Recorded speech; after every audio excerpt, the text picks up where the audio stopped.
আসসালামু আলাইকুম এভরিওয়ান, কেমন আছো তোমরা? আজ আমি চলে এসেছি আমার প্রিয় গ্রামে। প্রকৃতির সরলতা ও মুগ্ধতার মাঝে লুকিয়ে আছে গ্রামের আসল সৌন্দর্য। এটা হলো আমার গ্রাম। মজার ব্যাপার কি জানো, একই গ্রামে আমার নানু বাড়ি এবং দাদু বাড়ি দুটোই আছে। এই ভালোবাসাটা নিয়ে ফিরে আসি বারবার। আজ আমি আছি নানু বাসায়, চলো তোমাদের ঘুরিয়ে দেখাই। এখানে ঘুম ভাঙে পাখির কলরবে, পাখির কিচিরমিচির, মোরগের ডাক, গরুর হাম্বা হাম্বা, এগুলো এক একটা শান্তির সুর। এখানকার মানুষের ব্যাপারে বলবো, এরা অনেক সহজ সরল। এরা জীবনটাকে গুছিয়ে নিয়েছে নিজের মনের মতো করে। নিজের জমিতে নিজেই চাষ করছে, ভেজাল মুক্ত শাকসবজি খাচ্ছে, পুকুরে মাছ চাষ করে সেগুলো বিক্রি করছে বাজারে। জীবনটা কত সুন্দর এবং সিম্পল, তাই না? তারা কিন্তু এভাবেই বেশ ভালো আছে। এই দেখো, ইনি হলেন আমার নানু ভাই।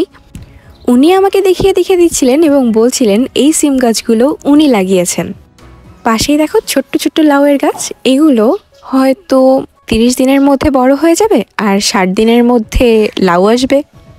এটা হলো ছোট নানির মরিচ গাছ, ছোট্ট ছোট্ট মরিচ কিন্তু ঝাল অনেক।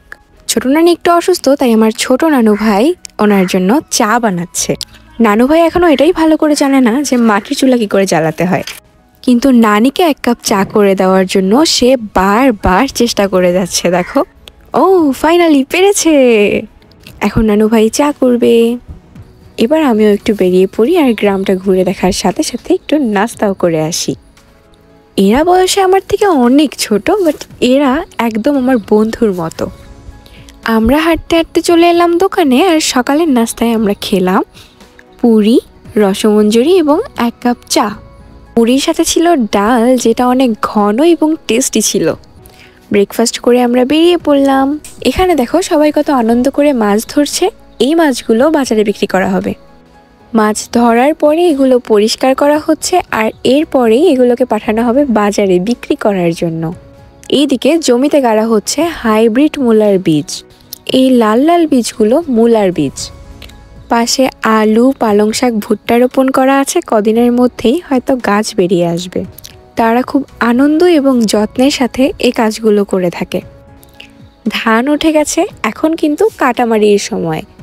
দেখো, ধানে বাতাস দেওয়া হচ্ছে, ধান শুকানো হচ্ছে। এই যে এত সুন্দর সোনালী ধান, এগুলো কৃষকের কাছে সোনালী স্বপ্ন।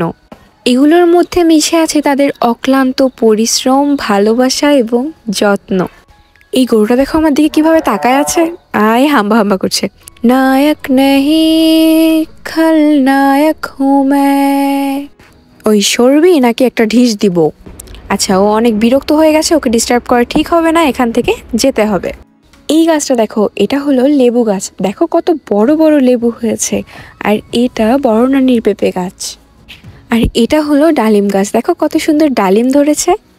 আচ্ছা, এখন দুপুর টাইম, আর পিচ্চিরা এখন পুকুরে নামবে গোসল করতে। এই দেখো ওরা কত সুন্দর সাঁতার কাটছে। আচ্ছা, তুমি সাঁতার কাটতে পারো? যদি পারো আমাকে কমেন্টে জানাও। বিকেল টাইমে ওরা একসাথে খেলাধুলো করে। সিবুড়ি, দাঁড়িয়াবান্ধা, গোল্লাচোর, জুতা চোর, কিতকিত, লুকোচুরি, এলোনা বেলোনা, আরও অনেক মজার মজার খেলা তারা খেলে।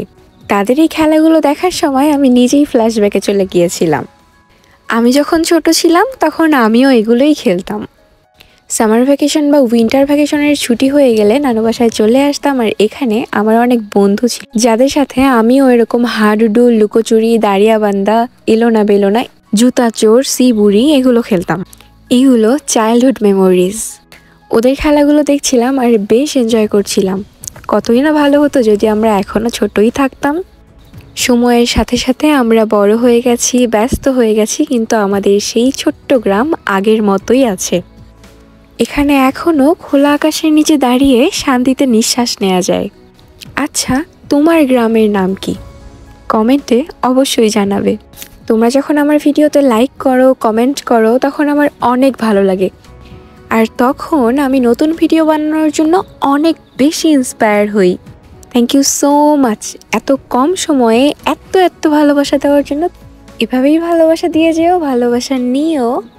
এতক্ষণ মনোযোগ দিয়ে ভিডিওটা দেখার জন্য তোমাদের অনেক ধন্যবাদ। সাবস্ক্রাইব করতে ভুলো না।